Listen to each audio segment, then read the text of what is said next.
Также нельзя показывать страх, так как это упростит собаке нападение. Чтобы спастись, в первую очередь не паникуйте и начинайте громко звать на помощь. Если никто не приходит, подберите палку или камень. Постарайтесь избежать конфликта и медленно отходите назад. Но если собака все равно не отступает, вам нужно попытаться ее напугать тем, что у вас в руках. И если она все же нападет, будьте готовы защитить себя.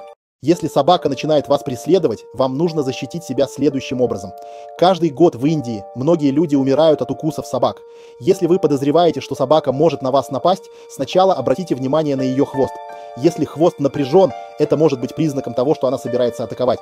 Сначала узнайте, чего не стоит делать. Если собака стоит прямо перед вами, не совершайте ошибку, не бегите. Вы можете бежать со скоростью 25 км в час на короткое время, но собака способна преследовать вас со скоростью до 40 км в час и укусить. Нельзя смотреть собаке прямо в глаза, это может спровоцировать ее на атаку. Также нельзя показывать страх, так как это упростит собаке нападение.